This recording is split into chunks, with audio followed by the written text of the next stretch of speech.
మొదటిగా మన ప్రభువును ప్రియరక్షకుడునైనటువంటి యేసుక్రీస్తు ప్రభుల వారి యొక్క ప్రశస్తమైన నామానికి, ఆయన పరిశుద్ధమైన పాదాలకు వేవేల కొలదిగా వందనాలు, స్తుతులు, స్తోత్రాలు చెల్లిస్తున్నాను.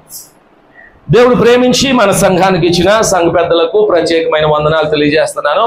దేవుని పిల్లలైన మీ అందరికి కూడా ప్రభునామల వందనాలు తెలియజేస్తున్నాను. నా వైపు చూస్తారా? అందరికీ వందనాలు, మీ అందరికీ వందనాలు. దేవుని నామానికి మహిమ కలుగును గాక. హల్లెలూయా, హల్లెలూయా. మీరు కూడా మీ పక్క వారితో మీ వందన వచనాలు పంచుకోండి, మీ చేయి అందించండి. ప్రభువును దీవించును గాక అని చెప్పండి. వందనాలు చెప్పండి. అయ్యా వందనాలు, ప్రభువును దీవించును గాక. వందనాలు, అయ్యా ప్రభువును దీవించును గాక. వందనాలు, ప్రభువును దీవించును గాక. క్లుప్తంగా కొద్ది నిమిషాలు శ్రద్ధగా దేవుని మాటలు వినే ప్రయత్నం చేద్దాం. పండగ అంటే ఎక్కువ హడావుడి ఉంటుంది. పాటలకి, ఆరాధనకి, అన్నిటికీ సమయం ఉంటుంది. కానీ వాక్యానికి సమయం ఉన్నా వినటానికి మనసు ఉండదు కదండి. మీరు వినేలాగా ఒక అరగంట మాత్రమే క్లుప్తంగా కొన్ని మాటలు చెప్తాను. శ్రద్ధగా దేవుని మాటలు వినండి. ఈస్టర్ ఆరాధన. యేసుక్రీస్తు ప్రభుల వారు ఈ లోకానికి వచ్చి సర్వమానవాళి కొరకు, మనందరి పాపముల కొరకు ఆ సిలువలో తన రక్తాన్ని చిందించి, తన ప్రాణమును క్రయధనముగా చెల్లించి, చనిపోయి సమాధి చేయబడి, మూడవ దినమున ఆయన పునరుద్ధానుడిగా తిరిగి లేచాడు. దాన్నే ఈస్టర్ ఆదివారము అని మనందరం చెప్పుకుంటాం. ప్రియమైన దేవుని బిడ్డలారా, ఈ లోకంలో మనుషులు కావచ్చు, లేక ఈ లోకానికి వచ్చి దేవుళ్ళుగా పిలువబడిన వారు కావచ్చు, లేదు మేము దేవుళ్ళము అని చెప్పుకున్న వారు కావచ్చు, ఈ సృష్టి ప్రారంభము నుండి ఇంతవరకు కూడా చనిపోయి తిరిగి లేచిన వారు ఎవరు కూడా లేరు. ఎవరు కూడా లేరు. ప్రియమైన దేవుని బిడ్డలారా, ఒక్క యేసుక్రీస్తు ప్రభుల వారు మాత్రమే ఆయన మనందరి కోసం ఈ లోకానికి వచ్చి మన పాపముల కొరకు ఆయన మరణించి, ఆయన పునరుద్ధానుడై తిరిగి లేచాడు. దేవునికి స్తోత్రం చెప్పండి. హల్లెలూయా, హల్లెలూయా. ఈ సమయంలో పరిశుద్ధ గ్రంథంలో నుండి ఒక మాట చదువుదాం. యెషయా గ్రంథం. త్వరగా దేవుని మాటలు విందాం. మీరు త్వరగా చదివితే నేను త్వరగా దేవుని మాటలు ముగించడానికి ప్రయత్నం చేస్తాను. యెషయా గ్రంథం 43వ అధ్యాయం చూడండి. 10వ వచనములో నుండి చివరి మాటలు, 10వ వచనములో నుండి చివరి మాటలు, 11, 12 వచనాలు కూడా చదువుకుందాం. నాకు ముందుగా ఏ దేవుడును నిర్మింపబడలేదు, నా తరువాత ఏ దేవుడును ఉండడు, నేనే యెహోవాను, నేను తప్ప వేరొక రక్షకుడు లేడు, ప్రకటించిన వాడును నేనే, రక్షించిన వాడును నేనే, దానిని గ్రహింపజేసిన వాడును నేనే. ఏ అన్య దేవతయు మీలో నుండి ఉండలేదు. ఈ మాటలు అండర్లైన్ చేసుకోండి జాగ్రత్తగా. నేనే దేవుడను, మీరే నాకు సాక్షులు. ఇదే యెహోవా వాక్కు. దేవునికి స్తోత్రం. హల్లెలూయా, హల్లెలూయా. ఇక్కడ దేవాది దేవుడు ఏం మాట్లాడుతున్నాడు తెలుసా? నేనే దేవుడను, మీరే నాకు సాక్షులు. ఎంతమంది యేసయ్య దేవుడని నమ్ముచున్నారు? చేతులు ఎత్తండి. ఎంతమంది యేసయ్య దేవుడని నమ్ముచున్నారు? యేసయ్య దేవుడు. ఆయన కూడా ఏమని చెప్పాడు? నేనే దేవుడను, మీరే నాకు సాక్షులు. యేసయ్యే దేవుడు, ఆయన నన్ను రక్షించాడు, ఆయనే ఈ లోకానికి దేవుడు అని ఎంతమంది సాక్ష్యం ఇస్తారు చెప్పండి? మీలో ఎంతమంది సాక్ష్యం ఇస్తారు? చెప్పాలి. ఎంతమంది సాక్ష్యం ఇస్తారు? దేవునికి స్తోత్రం. హల్లెలూయా, హల్లెలూయా. ఆయన దేవుడై ఉన్నాడు. ఆయన దేవుడు అని చెప్పడానికి మనందరం ఆయనకి ఏమై ఉన్నామంట? సాక్షులమై ఉన్నాము. సాక్ష్యమిచ్చేదా మన స్వామి యేసు దేవుడనుచు, సాక్ష్యమిచ్చేదా మన స్వామి యేసు దేవుడను, సాక్ష్యమిచ్చేదా. సాక్ష్యమనగరిన విని సంగతులను తెలుపుటయే సాక్ష్యమనగ.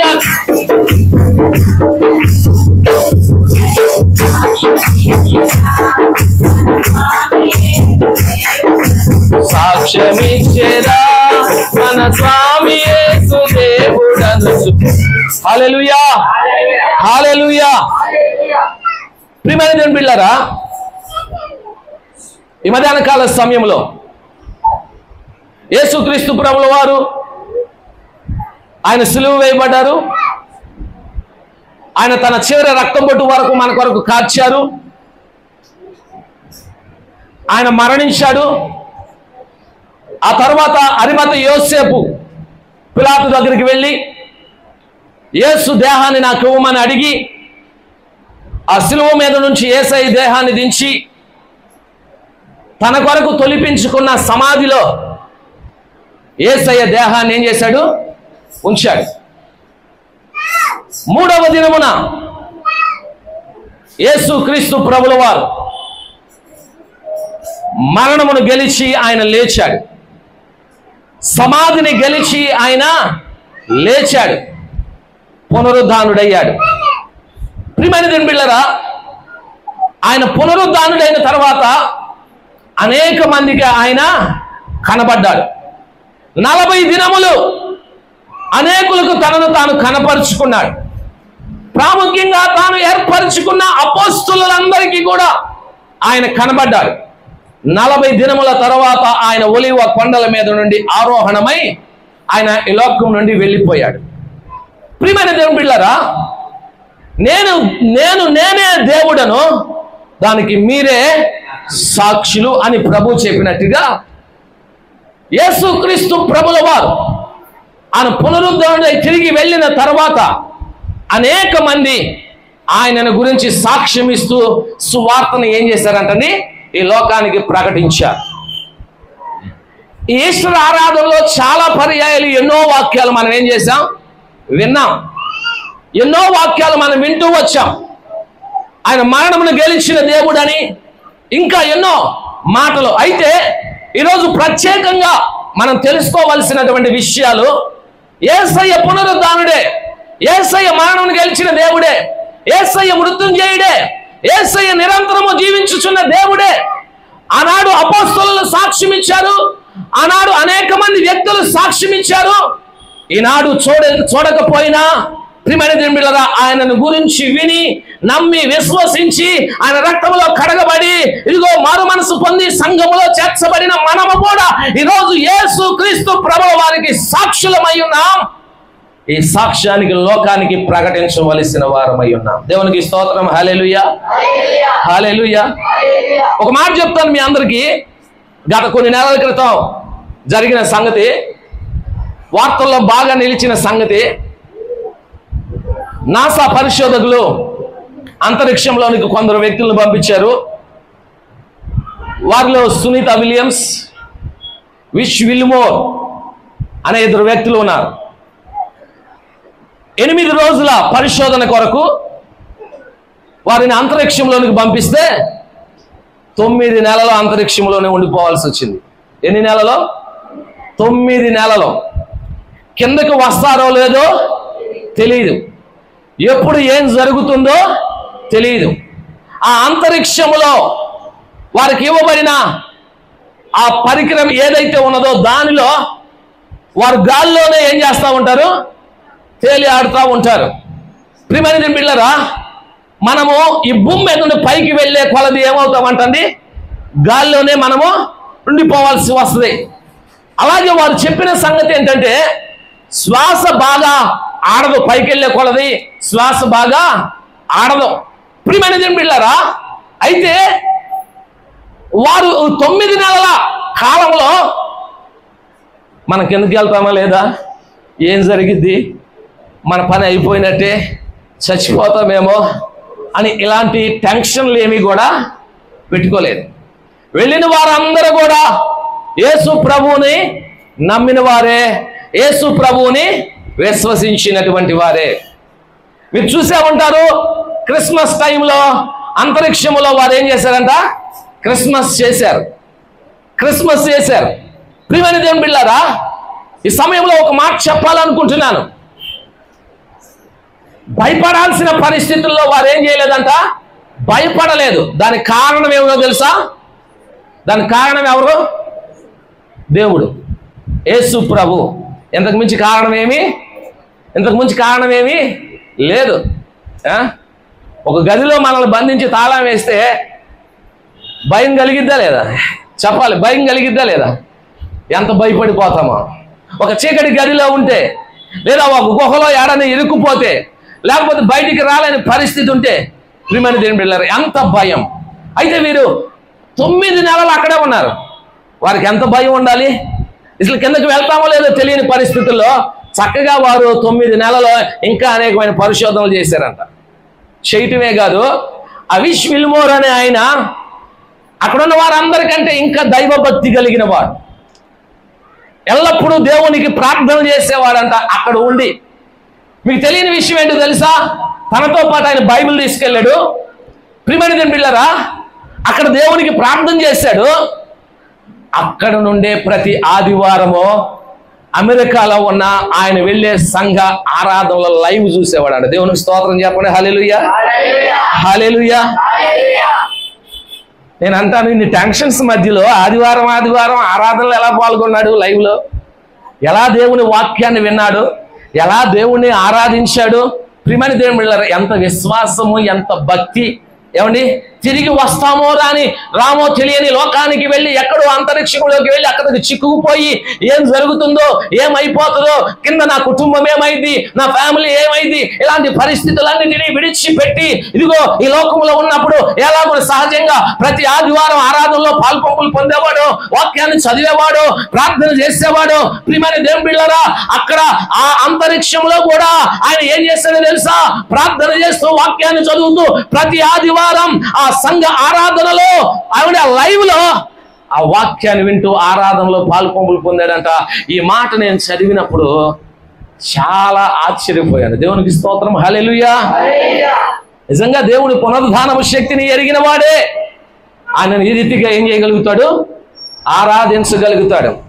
ఏమండి, ఆయనే దేవుడు, ఆయనే సజీవుడైన దేవుడు, ఆయనే మరణములు గెలిచిన దేవుడు, ఆయనే నా కొరకు ప్రాణం పెట్టిన దేవుడు, నన్ను రక్షించేవాడు, నన్ను విడిపించేవాడు, నన్ను మోక్షానికి చేర్చేవాడు, నన్ను సజీవునిగా కాపాడగలిగిన దేవుడు. నా యేసయ్యను నమ్మిన వాడే ఎక్కడున్నా, ఏ స్థలంలో ఉన్నా, ఏ పరిస్థితుల్లో ఉన్నా దేవుణ్ణి ఆరాధించగలుగుతాడు, దేవుణ్ణి స్తుతించగలుగుతాడు. Wish will more. ప్రియమైన దేవుని బిడ్డలారా, 9 నెలల కాలములో దేవుణ్ణి ఆరాధిస్తూ, దేవుణ్ణి స్తుతిస్తూ, ప్రార్థిస్తూ, వాక్యాన్ని చదువుతూ, ఆరాధనలో పాల్పొంపులు పొందుతూ, దేవుణ్ణి స్తుతిస్తూ క్షేమంగా ఈ భూలోకానికి మరలా ఏం చేశారు? వాళ్ళు తిరిగి వచ్చారు. దేవునికి స్తోత్రం, హల్లెలూయా. ఒక దైవజనుడు చెప్పాడు, ఒక భక్తుడు చెప్పాడు, 9 నెలల్లో అంతరిక్షంలో ఉండి వచ్చినందుకే చాలా సంతోషం. 9 నెలల తర్వాత వాళ్ళు తిరిగి వచ్చారు, 9 నెలలు అంతరిక్షంలో ఉన్నారు, చాలా సంతోషం. అందరూ వారి గురించి పేపర్లో రాస్తున్నారు, అందరూ వారి గురించి పొగుడుతున్నారు, వారి గురించి మాట్లాడుకుంటున్నారు. కానీ రేపు సంఘం అనే చెప్పబడిన మనము పరలోకంలో యుగ యుగాలు దేవునితో జీవించబోతున్నాం. దేవునికి స్తోత్రం, హల్లెలూయా. వారు అంతరిక్షంలో 9 నెలల్లో ఉన్నారు. మనమైతే ఎన్ని నెలలు, ఎన్ని సంవత్సరాలు, ఎన్ని యుగాలు దేవునితో ఉండబోతున్నామంట పరలోకంలో?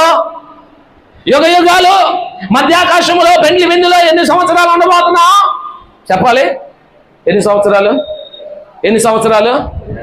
యుగ యుగాలు కాదండి. మధ్యాకాశంలో పెండి విందులో ఎన్ని సంవత్సరాలు ఉండబోతున్నా? 7 సంవత్సరాలు. వీళ్ళు ఎన్ని నెలలు ఉన్నారు చెప్పండి? ఎన్ని నెలలు? 9 నెలలు ఉన్నారు.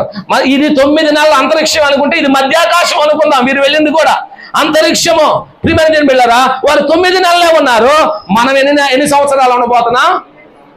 7 సంవత్సరాలు మధ్యాకాశములో విశ్వాసులైన వారికి, ఆత్మీయులైన వారికి ఏం జరుగుతుందంట?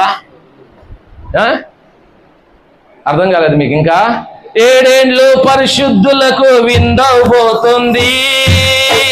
ఏడేండ్లు పరిశుద్ధులకు విందవబోతుంది.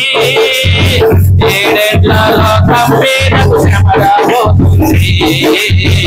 ఏడేండ్లలో కంపీలకు శ్రమ రాబోతుంది. ఈ సువార్త మోయబడు, ఈ సువార్త మోయబడు.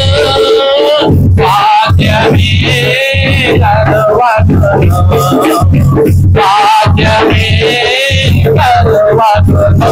యేసు రాజుగా డబల్ కొట్టాలి, అందరూ డబల్ కొట్టాలి. అంతా తెలుసుకుంటారు. ఆమేన్. యేసు రాజుగా వస్తున్నాడు. అంతా తెలుసుకుంటారు. రావే కోటి దేవుడు, రమ్యమైన దేవుడు, రావే కోటి దేవుడు, రమ్యమైన దేవుడు రారాజుగా వస్తున్నాడు. యేసు రారాజుగా, యేసు రాజుగా వస్తున్నాడు.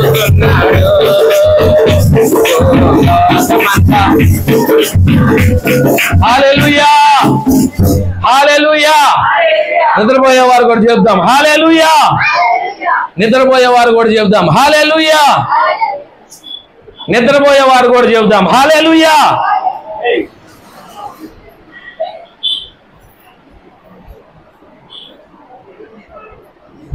ప్రాసెస్ ఏంటండి? యేసుక్రీస్తు ప్రభుల వారు పునరుద్ధాన్ని తిరిగి లేచి వెళ్ళిపోయాడు. ఆయన ఏమన్నాడు? నేను వచ్చి మరలా నాతో ఉండేలాగా మిమ్మల్ని తీసుకువెళ్తానన్నాడు. ప్రభు రాకడలో, రెండవ రాకడలో ఆయన మధ్యాకాశానికి వస్తాడు.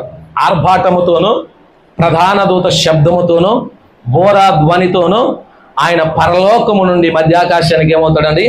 దిగి వస్తాడు. ఆ బోర స్వరమును, ఆ పెండ్లి కుమారుని స్వరమును విని ఈ భూమి మీద భక్తులు ఎవరైతే ఉన్నారో, ఆయన యందు విశ్వాసం ఉంచిన వారు, ఆయన కొరకు బ్రతికేటువంటి వారు, వీరందరూ కూడా, అలాగే సమాధుల్లో నీతిమంతులుగా ఉండి సమాధుల్లో ఏమిటండి నిద్రిస్తున్నటువంటి వారు, హతసాక్షులైనటువంటి వారు అందరూ కూడా వారు ముందు లేచి వెళ్ళిపోతారు. ఆ తర్వాత సజీవులంగా ఉన్న మనందరం, అంటే ఒకవేళ ఆ రోజుకి ఆ సమయానికి సజీవులుగా ఈ భూమి మీద ఉండి నీతిని భక్తిని కలిగి జీవిస్తున్న వారు ఎవరైనా ఉంటే వారందరూ మధ్యాకాశానికి మేఘముల మీద ఏం చేస్తారంట? కొనుపోబడతారు. కొనుపోబడతారు. మధ్యాకాశంలో ఏముంటుందంటండి? దేవుని పిల్లలకి 7 ఏండ్ల విందు. ఈ భూమి మీద విడవబడిన వారికి 7 ఏండ్లు శ్రమకాలం. విడవబడిన వారందరికీ శ్రమలో, ఎత్తబడిన వారందరికీ 7 ఏండ్లు విందు. ఆ విందు అయిపోయిన తర్వాత ఏమండి? ఆ విందు అయిపోయిన తర్వాత తన ప్రజలను తీసుకొని యేసు ప్రభు ఈ భూమి మీదకి వచ్చి గోగు మాగోగు అనే యుద్ధము ద్వారా అపవాది సైన్యాన్ని అంతటిని జయించి అపవాది సంబంధులందరినీ కూడా చీకటి బిలములో 1000 సంవత్సరాలు బంధిస్తాడు. చెడ్డవారందరూ, అపవాది సంబంధులందరూ 1000 సంవత్సరాలు ఎక్కడ ఉంటారంట? చీకటి బిలవలో ఉంటారు. అప్పుడు ఈ భూమి మీద యేసుక్రీస్తు ప్రభుల వారి 1000 ఏండ్ల పాలన జరుగుతుంది. ఆయన పాలనలో నీతిమంతులందరూ కూడా ఈ భూమి మీద 1000 ఏండ్లు జీవిస్తారు. ఈ భూమి మీద ఏం చేస్తారంట? ఆ తర్వాత సంఘమును తీసుకొని నిత్య మహిమలోనికి, పరలోకములోనికి దేవుడు తీసుకెళ్తాడు. అంటే ఆ తర్వాత జరిగేది ఏంటంటే న్యాయ సింహాసనం ఎదుట అందరూ నిలవబడతారు. నీతిమంతులందరూ కూడా జీవమునకు, పాపం చేసిన వారందరూ కూడా నరకానికి వెళ్తారు. అక్కడ పరలోకంలో యుగ యుగాలు కూడా యేసయ్యతో మనం ఏం చేస్తామంట? జీవిస్తాము. నరకంలో ఉన్నవారు కూడా యుగ యుగాలు ఏం చేస్తారు అంటే అగ్ని ఆరదో, పురుగు చావదు అన్నట్లుగా ఏమండి కాలుతూ శ్రమలు అనుభవిస్తూ ఉంటారు. ఇది ప్రాసెస్ జరిగేది. ప్రియమైన దేవుని బిడ్డలారా, అయితే మనం చదువుకున్నటువంటి వాక్య భాగంలో నేనే దేవుడను, మీరే నాకు సాక్షులు. పరిశుద్ధ గ్రంథంలో సాక్ష్యం ఇచ్చిన వారిని కొంత త్వరగా మీకు చూపిస్తాం. చూడండి, అపోస్తుల కార్యముల గ్రంథం 2వ అధ్యాయం 24వ వచనంలో పేతురు భక్తుడు సాక్ష్యం ఇస్తూ ఉన్నాడు. చూడండి, అపోస్తుల కార్యముల గ్రంథం 2వ అధ్యాయం 24వ వచనం. త్వరగా చదవాలి. మరణము ఆయనను బంధించి ఉంచుట అసాధ్యము గనుక దేవుడు మరణ వేదనలను తొలగించి ఆయనను, దేవునికి స్తోత్రం, హల్లెలూయా. ఇదిగో ఇశ్రాయేలు ప్రజల అందరి మధ్యలో, యూదుల మధ్యలో, పరిసయ్యులు శాస్త్రుల అందరి మధ్యలో లేచి నిలబడి పేతురు సాక్ష్యం ఇస్తూ యేసు క్రీస్తుని గురించి సాక్ష్యం ఇస్తున్నాడు. మీరే ఆయనను సిలువ వేశారు, మీరే ఆయనను సిలువకు అప్పగించారు, అయినా మరణము ఆయనను బంధించి ఉంచుట అసాధ్యం. మరణం ఆయనను బంధించి ఉంచుట అసాధ్యం గనుక దేవుడు మరణ వేదనలను తొలగించి ఆయనను ఏం చేశాడంట? లేపెను. దేవునికి స్తోత్రం, హల్లెలూయా, హల్లెలూయా. యోహాను సువార్త 10వ అధ్యాయంలో అనుకుంటే తర్వాత చదువుకోండి. నా అంతట నేనే నా ప్రాణమును పెట్టుచున్నాను, ప్రాణము పెట్టుటకును ప్రాణమును తిరిగి తీసుకోవడానికి కూడా నాకేం గలదు? అధికారము గలదు అని ప్రభు అయిన యేసయ్య చెప్పారు. ఎవరు ఆయనను చంపలేరు, ఎవరు బలవంతంగా ఆయనను పట్టుకోలేరు, ఎవరు ఆయనను సిలువ వేయలేరు, ఎవరు ఆయనను శిక్షించలేరు. ప్రియమైన దేవుని బిడ్డలారా, యేసు ప్రభు ఆయన దేవుడై ఉండి మనవలే శరీరమును ధరించి లోకానికి వచ్చి మన కోసం ప్రాణం పెట్టాలి కాబట్టి ఆయన తను తాను అప్పగించుకున్నాడు కాబట్టి ఆయనను సిలువ వేయగలిగారు, ఆయనను శ్రమ పెట్టగలిగారు, ఆయనను మేకులతో కొట్టగలిగారు, ఆయన మరణానికి వారందరూ పాత్రలు కాగలిగారు. కానీ ఆయన అప్పగించుకోకపోతే ఆయనను ముట్టుకోవటానికి కూడా అవకాశము లేదు. ఒకనొక సందర్భంలో మీకు తెలుసలేదు, గెత్సేమనీలో ప్రభు కోసం శిష్యులు వచ్చినప్పుడు ఏదో ఒక సందర్భం, ఆయన వారి వైపు చూడగానే చాలు ఆ వెలుగు కంట అందరూ ఏమైపోయారంట? పడిపోయారంట. అందరూ ఒకసారి పడిపోయారు. ప్రియమైన దేవుని బిడ్డలారా, అంటే ఆయన ముఖ ప్రకాశతను చూసి, ఆయన శక్తిని చూసి, ఆయనలో ఉన్న శక్తిని ఏమిటండి చూసి ప్రజలు ఆయన దగ్గరికి వెళ్ళక పడిపోతే ఆయనను పట్టుకొని ఆయన సిలువకి అప్పగించి ఆయనను బాధించగలిగిన వారు ఎవరైనా ఉన్నారా? లేరు. కాకపోతే మనమందరం రక్షింపబడాలని, మనందరం మన పాపముల నుండి విడిపింపబడాలని, సాతాను బంధకాల్లో నుండి మనందరం విడుదల పొందాలని యేసయ్య తనకు తాను మన కొరకు అప్పగించుకున్నాడు. అందుకే మట్ల ఆదివారం రోజు యెరూషలేముకి వెళ్ళాడు. ఆ వారం అంతా యెరూషలేములోనే ఉన్నాడు, సువార్త ప్రకటిస్తా ఉన్నాడు. గురువారం రాత్రి శిష్యులతో కూడా పస్కాను ఆచరించాడు. ఇదిగో ఇదే నా చివరి పస్కా మీతో, మరలా పరలోకంలోనే అని ప్రభు వారితో చెప్పాడు. ప్రియమైన దేవుని బిడ్డలారా, ఆ రాత్రి గెత్సేమనీ వనంలో ప్రార్థన చేశాడు. యోధా తన దగ్గరికి వస్తాడని, ముద్దు పెట్టుకుంటాడని, తనను అప్పగిస్తాడని కూడా తెలుసు. అక్కడ ఉన్నాడు. యోధా వచ్చాడు, ముద్దు పెట్టుకున్నాడు, అప్పగించాడు. ఆయన పొందబోయే సిలువ శ్రమలన్నీ కూడా యేసయ్యకు తెలిసి తనను తాను ఆయన అప్పగించుకున్నాడు కాబట్టి ఆయనను సిలువ వేయగలిగారు. ఆయనను ఏం చేయగలిగారండి? సిలువ వేయగలిగారు. అందుకనే ప్రభు అంటున్నాడు, నా అంతట నేనే నా ప్రాణాన్ని ఏం చేశానంటే మీ కొరకు పెట్టాను. నా ప్రాణాన్ని పెట్టడానికి, తిరిగి తీసుకోవడానికి కూడా నాకేముంది? ప్రాణం పెట్టిన దేవుడు తిరిగి తన ప్రాణాన్ని ఏం చేశాడండి? తీసుకొని తిరిగి 3వ దినం పునరుద్ధానుడై లేచాడు. దేవునికి స్తోత్రం, హల్లెలూయా, హల్లెలూయా. అదే సాక్ష్యం ఇక్కడ పేతురు గారు ఇస్తున్నాడు. మరణం ఆయనను బంధించి ఉంచుట అసాధ్యం, మరణం ఆయనను బంధించి ఉంచుట అసాధ్యం. కాబట్టి మరణ వేదనల నుండి దేవుడు ఆయన ఏం చేశాడంట? తిరిగి లేపాడు అని ఏమిస్తున్నాడు? సాక్ష్యం ఇస్తూ ఉన్నాడు. మరొక చాటు కూడా పౌలు గారు సాక్ష్యం ఇస్తున్నాడు. ఇదిగో మీరే ఆయనను సిలువ వేశారు, ఆయన దేవుడై ఉన్నాడు, ఆయన రక్షకుడై ఉన్నాడని ప్రజలందరికీ ఏమిటని సాక్ష్యం ఇస్తూ సువార్తను ఏం చేశాడంటని ప్రకటించాడు ధైర్యంగా. నాకు అనిపిస్తా ఉంటది, యేసయ్య పునరుద్ధానం తర్వాత శిష్యులకి అంత ధైర్యం వచ్చింది. పరిశుద్ధాత్మ ఈ భూమి మీదకి వచ్చిన తర్వాత ఎంత ధైర్యం శిష్యులకు వచ్చింది. సిలువ దగ్గర నిలబడటానికి భయపడి పారిపోయినటువంటి పేతురు గారు ఆ తర్వాత పరిసయ్యులు, శాస్త్రులు, యూదులు అందరూ ఉన్నప్పుడే వారందరి మధ్యలో లేచి నిలబడి, ఇదిగో మీరే యేసు క్రీస్తుని సిలువ వేశారు, మీరే ఆయనను అప్పగించారు అనగానే వారందరూ పేతురు గారి మాటలు విని, ఆయన ఇచ్చిన సాక్ష్యాన్ని విని, అయ్యా ఇప్పుడు మమ్మల్ని ఏం చేయమంటావు, మా వలన తప్పు జరిగిపోయింది, ఇప్పుడు మమ్మల్ని ఏం చేయమంటావు అంటే, మీరందరూ మారు మనసు పొంది పాప క్షమాపణ యేసయ్య నామములో బాప్తిసం పొందమనగానే ఆ రోజు పేతురు గారు ఇచ్చిన సాక్ష్యాన్ని బట్టి ఎంతమంది రక్షణ పొందారు? 3000 మంది బాప్తిసం పొందారు. దేవునికి స్తోత్రం. హల్లెలూయా, హల్లెలూయా. ఈరోజు మనం కూడా సాక్షులమే. మన సాక్ష్యం వల్లనే ఎంతమంది బాప్తిసం పొందారో నాకు తెలియదు. ఏమంటే మనం ఇచ్చే సాక్ష్యం వల్ల ఎంతమంది ప్రభువులోనికి వచ్చారో నాకు తెలియదు. నీ సాక్ష్యం వల్ల అందరూ ప్రభువును వెంబడిస్తున్నారో కూడా నాకు తెలియదు. ప్రియదేవుని బిడ్డలారా, కానీ పేతురు సాక్ష్యం ఇస్తే 3000 మంది ఏమయ్యారంట? ఒక్కరోజు 3000 మంది బాప్తిసం పొందారు. అంతకుముందు యూదులు, శాస్త్రులు, పరిచయాలు ఏమైనా చేస్తారేమో అని పారిపోయిన అదే పేతురు ఒకవేళ ఆ సమయంలో సువార్తను ప్రకటిస్తే, యేసును ప్రకటిస్తే మరలా నన్ను చంపుతారేమోనని భయము పేతురు గారికి లేనే లేదు. ప్రియమైన దేవుని బిడ్డలారా, అంటే సువార్త ఎలా ప్రకటించాలంటండి? ప్రాణం పోయినా పర్వాలేదన్నట్టుగా క్రీస్తు సువార్తను ప్రకటించాలి. నాకు అనిపించింది, పగడాల ప్రవీణ్ గారు చనిపోయినప్పుడు ఆయనను చంపుతారని ముందుగానే ఆయనకి వర్తమానం ఉన్నది. ఆయనను చంపుతారని ముందుగానే ఆయనకు తెలుసు. బెదిరింపులు, నిన్ను చంపేస్తామని ఎప్పటి నుండో ఆయనతో మాట్లాడుతున్నటువంటి వ్యక్తులు కూడా ఉన్నారు. చంపబడతానని తెలుసు కూడా సువార్త ప్రకటించడానికి ఆయన బయలుదేరాడు. ప్రియమైన దేవుని బిడ్డలారా, క్రీస్తు కొరకు హతసాక్షిగా మార్చబడ్డాడు.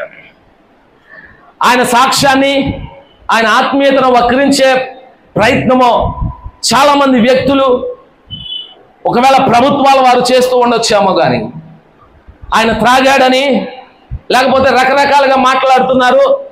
దానిని కొంతమంది విశ్వాసులు, ఆత్మీయులు కూడా నమ్మి ఆయన తాగాడంట అని మాట్లాడుకునే వారు కూడా చాలా మంది ఉన్నారు. ప్రియమైన దేవుని బిడ్డలారా, మనం గమనిస్తే నేను నమ్మే సత్యం, ఆయన క్రీస్తు కొరకు ఏమయ్యాడంట? హతసాక్షి అయ్యాడు.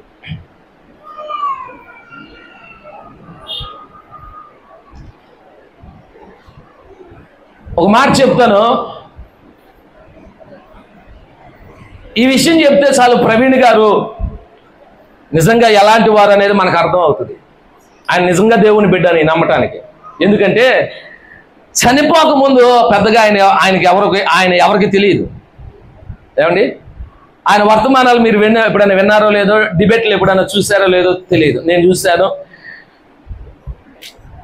మంచి జ్ఞానం కలిగిన వాడు, దేవుని జ్ఞానముతో డిబేట్లలో కూడా ఎదుటి వారిని దూషించకుండా, ఎదుటి వారికి కోపం రానివ్వకుండా చక్కగా ఎలా చెప్పాలో, చిరునవ్వుతో ఎలా మాట్లాడాలో తెలిసినటువంటి వాడు.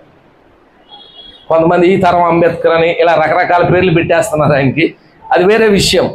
ప్రియమైన దేవుని బిడ్డలారా, ఎంతమందికి తెలుసో నాకు తెలియదు, కానీ చనిపోయిన తర్వాత ప్రపంచానంతటికి తెలిసాడు. దేవునికి స్తోత్రం. హల్లెలూయా. ఈరోజు క్రైస్తవులు కాదు, ముస్లిములు కాదు, హిందువులు కాదు, అందరూ పగడాల ప్రవీణ్ ఎవరో, ఆయన ఏ వర్తమానాలు చెప్పాడు, ఆయన ఏ డిబేట్లు చేశాడు, ఆయన ఏం బోధించాడని ప్రపంచమంతా విని ఈ రోజు సువార్త ప్రకటించబడి అనేక మంది మారు మనసు పొందుతున్నారు. దేవునికి స్తోత్రం. హల్లెలూయా. ఇంతకంటే ఏం కావాలి ఆయన దేవుని బిడ్డ అని చెప్పడానికి? ఏమండి, ఆయన మరణము ద్వారా కూడా అనేకులు ఏమవుతున్నారంట? నిజమే, యేసయ్య సిలువ వేయబడక మునుపు యెరూషలేమునకు, ఆ పాలస్తీనా దేశంలో ఉన్న కొన్ని ప్రాంతాల వరకు మాత్రమే ఒకవేళ యేసయ్య తెలిసేమో. ఆయన యేసయ్య సర్వ మానవాళి కొరకు ఆ సిలువలో ప్రాణం పెట్టిన తర్వాత ప్రపంచాంతటికి ఆయనే దేవుడు అని మహిమపరచబడ్డాడు, ప్రచురపరచబడ్డాడు. ఇప్పుడు ప్రపంచం అంతా యేసయ్య దేవుడు అని ఏం చేస్తుందట? చెబుతుంది. ప్రపంచంలో 800 కోట్ల మంది ప్రజలుంటే దానిలో దరిదాపు 300 కోట్ల మంది కంటే ఎక్కువ మంది క్రీస్తు బిడ్డలు ఉన్నారు, దేవుణ్ణి ఆరాధించేవారు ఉన్నారు. రహస్యంగా ఇంకెంతమంది ఉన్నారో చెప్పలేము. ప్రియమైన దేవుని బిడ్డలారా, కోట్ల మంది, 800 కోట్ల మంది ప్రజలలో 300 కోట్ల మంది బహిరంగంగా క్రీస్తును ఆరాధించేవారు, క్రైస్తవులు అని చెప్పబడిన వారు ఉంటే, రహస్యంగా ఇంకా ఎంతమంది ప్రభువును ఆరాధించేవారు ఉన్నారో ప్రపంచమంతా కూడా యేసయ్యే దేవుడు, యేసయ్యే దేవుడు అని ప్రకటించబడుతున్న దేవుడు యేసయ్య ఒక్కడే, యేసయ్య ఒక్కడే. ప్రియమైన దేవుడు, ఆయన చనిపోయి ఆయన తర్వాత ఆయన ప్రపంచమంతటికి ఏమంటే మహిమపరచబడ్డాడు, ఆయన దేవుడని కనపరచబడ్డాడు. ఈరోజు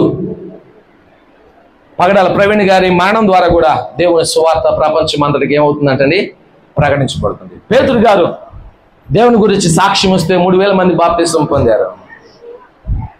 త్వరగా నా మాటలు త్వరగా చెప్తాను. అదే అపోస్తలుల కార్యం గ్రంథం 8వ అధ్యాయంలో చూడండి, 55వ అధ్యాయంలో 55వ వచనంలో స్టెఫెన్ కూడా చెప్తున్నాడు ఒక మాట. 8వ అధ్యాయం 55వ వచనం, అపోస్తలుల కార్యముల గ్రంథం 8వ అధ్యాయం, లేదా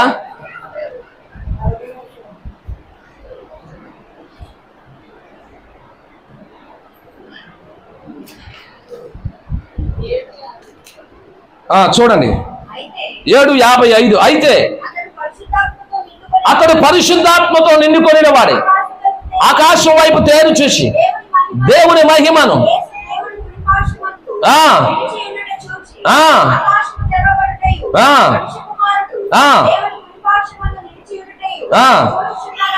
దేవునికి స్తోత్రం, హల్లెలూయా.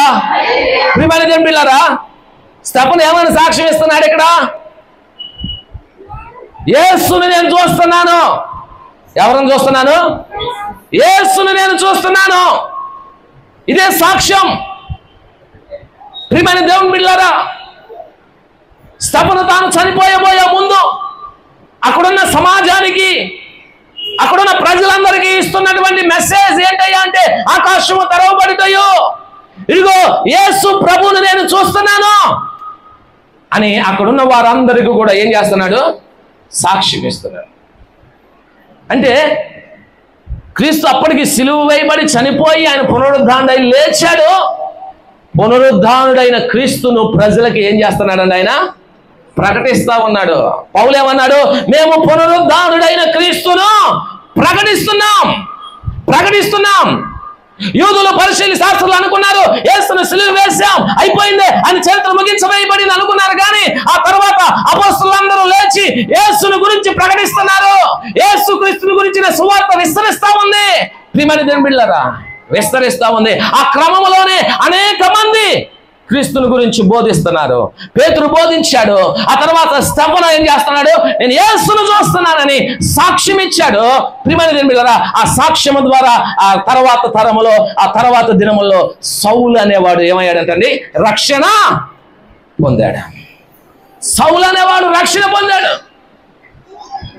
ప్రియమైన దేవుని బిడ్డలారా, ఆ తర్వాత ఇదే సౌలు అనే అతను కూడా సాక్ష్యం ఇచ్చాడు. 9వ అధ్యాయంలో ఇచ్చాడు, తర్వాత 21వ అధ్యాయంలో ఇచ్చాడు. ఆయన అధికారులు ఎదుట నిలవబడినప్పుడు, తనకు తీర్పు తీర్చే ఆయన అధికారులు ఎదుటికి నిలబడినప్పుడు, వెళ్ళినప్పుడు తన గురించి చెప్పుకుంటూ, ఇదిగో నేను ధర్మశాస్త్రానికి లోబడిన వాడనై, ఇదిగో సంఘాన్ని హింసిస్తూ, దేవుని ప్రజలను హింసిస్తూ అనేక ప్రాంతాలకు వెళ్ళి అనేకులను ఇబ్బంది పెట్టి, దమస్కులో కూడా వెళ్ళి అందరినీ చంపాలని నేను గుర్రం మీద వెళ్తుంటే అకస్మాత్తుగా నేనేమయ్యానంటే గుర్రం మీద నుండి పడిపోయాను. ఒక వెలుగు నా దగ్గరికి వచ్చింది, ఒక స్వరం నాకు వినబడుతుంది, సౌలా సౌలా నీవేళ నన్ను హింసిస్తున్నా. ఒక స్వరం వినబడింది. రాజా అధికారులతో చెప్తున్నాడు, ఒక స్వరం వినబడింది. అప్పుడు నేనేమన్నాను తెలుసా? నీవెవడవు ప్రభువా, నీవెవడవు అని అడిగితే ఆ స్వరం నాకు చెప్పిన మాట ఏంటో తెలుసా? నేను నీవు హింసించుచున్నా యేసుని. దేవునికి స్తోత్రం, హల్లెలూయా. నీవు హింసించుచున్న యేసుని అంటే అప్పుడు యేసయ్య చనిపోయాడు కదండి, ఎప్పుడు చాలా రోజులు అయిపోతుంది కదా. అంటే యేసయ్య పునరుద్ధానుడు అనే సాక్ష్యం ఇక్కడ పౌలు గారు కూడా ఏం చేస్తున్నారంట? అక్కడ ఉన్న వారందరికీ తెలియజేస్తాం. యేసయ్య చనిపోయిన వాడుగానే లేడండి. యేసయ్య మరణించాడు, ఆయన చరిత్ర అయిపోయింది, ఆయన ముగింపు అయిపోయిందని కాదండి. యేసయ్య పునరుద్ధానుడు, యేసయ్య నిజమైన దేవుడు, యేసయ్య మానవుని లేచిన దేవుడని సాక్ష్యం ఇవ్వడానికి ఒక పేతురు, ఒక స్టెఫను, ఒక పౌలు గారు ఏమిస్తున్నారు? సాక్ష్యం ఇస్తున్నారు. నీవు హింసించుచున్న యేసుని అని ఆ స్వరం నాతో మాట్లాడింది. ఆ దినం నేను మారు మనసు పొందాను, బాప్తిసం పొందాను, ప్రార్థన చేశాను. యేసయ్యను నా రక్షకునిగా నేనేం చేశాను? అంగీకరించాను. ఆ క్షణము నుండి పునరుద్ధానుడైన యేసయ్యను ఈ లోకానికి నేనేం చేస్తున్నాను? ప్రకటిస్తున్నాను. ఇప్పుడు పౌలు గారు పునరుద్ధానుడైన యేసయ్యను ఏం చేస్తున్నాడండి? లోకమంతటికి ప్రకటిస్తా ఉన్నాడు. ఒకసారి ఎథెన్స్కి వెళ్ళి, ఎథెన్స్లో అతిభక్తి కలిగిన వారు చాలా మంది ఉన్నారంట. అతి దేవతా భక్తి కలిగిన వారంట ఎథెన్స్లో ఉన్న ప్రజలందరూ.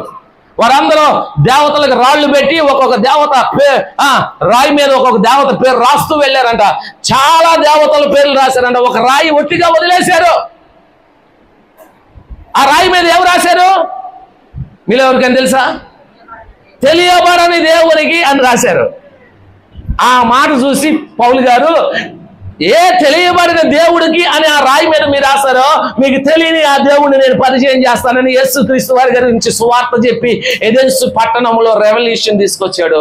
యేసు ప్రభు నిజమైన దేవుడు అని ప్రజలందరికీ తెలియపరిచాడు. దేవునికి స్తోత్రం, హల్లెలూయా.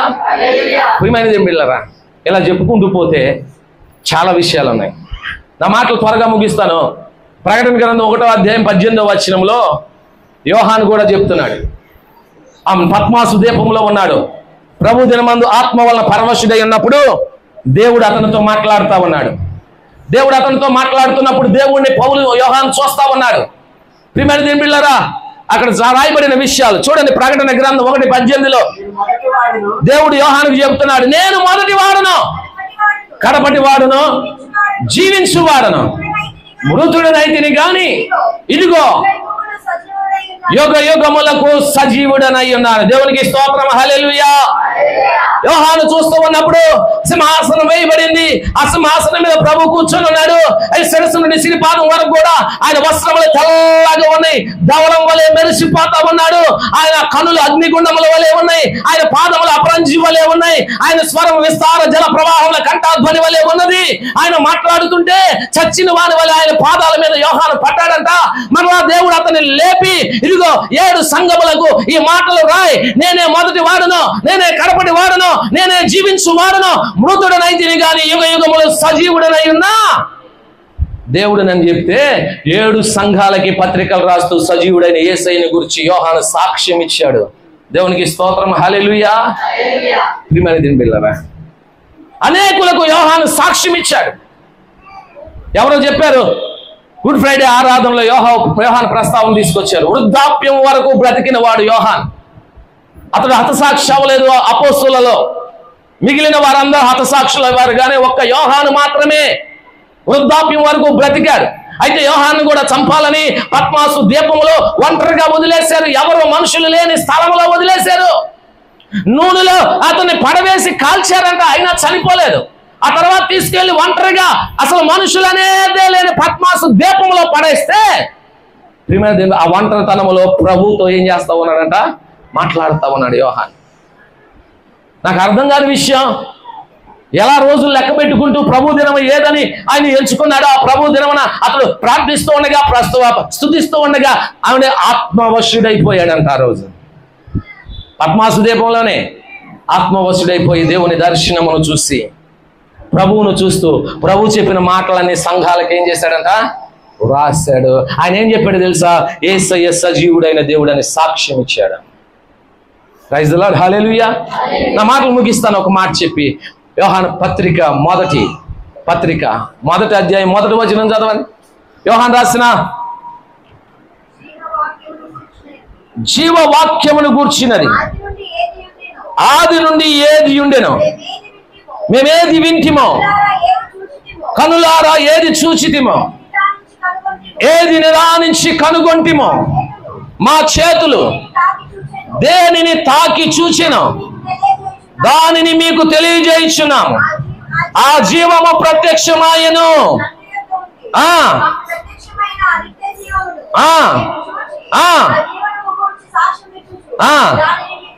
దేవునికి స్తోత్రం, హల్లెలూయా.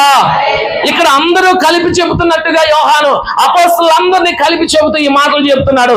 ఆది నుండి ఏది ఉండినో, మేమేది విన్నామో, మేమేది కన్నులారా చూసామో, మేము ఏది నిదానించి కనుగొన్నామో, మా చేతులు దేనిని తాకి చూసినయో, ఇవన్నీ ఎవరి గురించి చెబుతున్నారు? ఏమండి? యేసయ్యని గురించి. యేసయ్య చెప్పిన మాటలు విన్నాం, యేసయ్యని మేము చూసాం, యేసయ్యని మేము తాకాం, యేసయ్యని మేము ముట్టుకున్నాం, మేము ఆయనతో ఉన్నాం. ఆయన జీవము కలిగిన వాడు. ఆ జీవం ఈ లోకంలో ప్రత్యక్షమైంది. ఆయన మనకు నిత్య జీవమును ఇవ్వడానికి లోకానికి వచ్చాడు. ఆ సజీవుడైన దేవుని గురించి మేము ఏమిస్తున్నాం?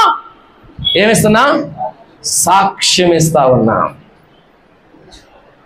ప్రియమైన దేవుని బిడ్డలారా, ఇప్పుడు మన సాక్ష్యం, బైబిల్లో చెప్పిన వారందరి సాక్ష్యము, ఇప్పుడు నీవు నేను రక్షణ పొందిన మనందరం, క్రీస్తు రక్తంలో కడగబడి సంఘములో చేర్చబడిన మనందరం కూడా యేసుకు ఏమై ఉన్నామండి? ఏమై ఉన్నాం? ఇప్పుడు నువ్వేమో సాక్ష్యం ఇవ్వాలి? నా దేవుడు సజీవుడు, నా దేవుడు మరణము గెలిచిన దేవుడు. ఈ మాటలు ఇప్పుడు చాలా మంది చెబుతున్నారు. ప్రగడాల ప్రవీణ్ గారు చచ్చిపోయిన తర్వాత ఆయన చెప్పిన మాటలు చాలా మంది గుర్తొస్తున్నాయి. నా రాజు, ఆయన మై కింగ్, నా రాజు అని ఆయన పదే పదే ఈ మాట చెబుతా ఉండేవాడు యేసు ప్రభువుల గురించి. ఏమని? ఆయన నా రాజు, మై కింగ్ అని ఆయన గురించి సాక్ష్యం ఇచ్చేవాడు. ఈరోజు మనం కూడా మన రాజు అయిన యేసయ్యని గురించి, మన ప్రభు అయిన యేసయ్యని గురించి సాక్ష్యం ఇవ్వాలి. ఏమన్నా తెలుసా? ఆయన పరిశుద్ధుడైన దేవుడు, ఆయన పాపములను మన నుండి తొలగించిన దేవుడు, ఆయన మనల్ని రక్షించిన దేవుడు, ఆయన మన కొరకు సిలువ వేయబడిన దేవుడు, ఆయన మన కొరకు ప్రాణం పెట్టిన దేవుడు, ఆయన మన కొరకు తిరిగి పునరుద్ధానుడై లేచిన దేవుడు. ఈరోజు నువ్వు సాక్ష్యం ఇవ్వాలి. నీ సాక్ష్యం యేసయ్య సిలువ వేయబడ్డాడు అని ఆగిపోతే అది సాక్ష్యం కాదు. యేసయ్య సిలువ వేయబడ్డాడు, మరణించాడు అనే మాటతో ఆగిపోకూడదు నీ సాక్ష్యం. యేసయ్య మరణించి పునరుద్ధానుడై తిరిగి లేచాడు. ఇది సాక్ష్యం. దేవుని బిడ్డలారా, ఈ సాక్ష్యాన్ని మన అందరితో కూడా ఏం చేయాలంట? పంచుకోవాలి. నీ దేవుని గురించి నువ్వు ఇవ్వాల్సిన సాక్ష్యం ఏంటి తెలుసా? ప్రియమైన దేవుని బిడ్డలారా, నా ప్రభు నా పాపముల కొరకు తన రక్తాన్ని చిందించి తన ప్రాణంను పెట్టి నా కొరకు తిరిగి లేచాడు. అసలు యేసయ్య తిరిగి లేవటంలో పరమార్థం ఏంటి అని అడిగితే చాలా పర్యాలు చెప్పారు. మన పాపం విషయమై ఆయన చనిపోయాడు, మనం నీతిలో మరలా బ్రతికించబడినట్లుగా మన కొరకు ఆయన తిరిగి లేచాడు. ఇప్పుడు మనమందరము పాపం విషయంలో మనం కూడా ఏమైపోయామంటండి? క్రీస్తుతో కూడా చనిపోయాం, సిలువ వేయబడ్డాం. ఇప్పుడు యేసయ్య ఎలా తిరిగి లేచాడో నీతి విషయంలో, పరిశుద్ధత విషయంలో మనం కూడా తిరిగి జన్మించిన వారంగా క్రీస్తును మనం ఏం చేస్తున్నామంట? ఆరాధిస్తున్నాం. పాపం విషయంలో చనిపోయి పరిశుద్ధత విషయంలో తిరిగి జన్మించాం. అదే బాప్తిసం ద్వారా మన జీవితంలో జరిగింది. బాప్తిసం పొందినప్పుడు మనం నీళ్ళలోకి ముంచబడినప్పుడు పాపం విషయమై ఏమవుతున్నామంట? చనిపోతున్నాం. మరలా నీళ్ళలో నుండి లేపబడినప్పుడు నూతన జీవితం కొరకు ఏం చేయబోతున్నామంట? లేపబడతాం. అంత మాత్రమే కాదు, ఆయన ఎలాగూ సజీవుడు, ఆయన నమ్మిన వారందరూ కూడా సజీవులుగా ఏమవబోతున్నారంట? ఉండబోతూ ఉన్నారు. ఈ భూమి మీదే కాదు, ఆ పరలోకంలో కూడా మనందరము సజీవులంగా ఉండటం కొరకే ఆయన మరణ వేదనలను ఏమంటండి తొలగించి ఆయన సజీవుడై తిరిగి లేచాడు. ఆయన సజీవుడు కాకపోతే మనం సజీవులంగాము, ఆయన సజీవుడిగా ఉండకపోతే మనం ఇప్పటికీ ఆయనతో ఉండలేము. కాబట్టి ఆయనతో ఉండులాగా ఆయన సజీవుడై లేచాడు. మనల్ని కూడా సజీవులుగా ఆయన సన్నిధికి ఏం చేస్తాడంటే తీసుకొని వెళ్తాడు. నువ్వు మరణించినా సరే ఈ లోకంలో శారీరకంగా నిన్ను లేపుతాడు, నిన్ను సజీవునిగా చేసి పరలోకానికి మనల్ని ఏం చేస్తాడట? తీసుకొని పోతాడు. ఇది సువార్త. ఇది ఈస్టర్ ఆరాధన యొక్క ముఖ్య అంశం. నా మాటలు ముగిస్తున్నాను. మూలవాక్యం, నేనే దేవుడను, మీరే నాకు. ఈరోజు మనందరం ఎవరమండి? క్రీస్తుకు ఏమై ఉన్నా? చెప్పండి, ఏమై ఉన్నా? సాక్షులమై ఉన్నా. ఎక్కడ చెప్పినా ఈ సాక్ష్యం పంచుకోవాలి. యేసయ్య నా పాపముల కొరకు మరణించాడు. ఎవరితో చెప్పినా యేసయ్య నిన్ను ప్రేమిస్తున్నాడు, నీ పాపముల కొరకు మరణించాడు, చనిపోయాడు, ఆయన మూడో రోజు తిరిగి లేచాడు. దేవుని బిడ్డలారా, ఆయన సాక్షులుగా బ్రతుకుదాం. ఆయన కృపలో విశ్వాస యాత్రలో ముందుకు కొనసాగుదాం. ఆయన ఎలాగూ సజీవుడు, మనం కూడా సజీవులుగా పరలోకంలో చేరి యుగాలు ప్రభుత్వం జీవిద్దాం. అంటే భాగ్యము పరిశుద్ధాత్మ దేవుడు మనందరికీ అనుగ్రహించును గాక. ఆమేన్. తల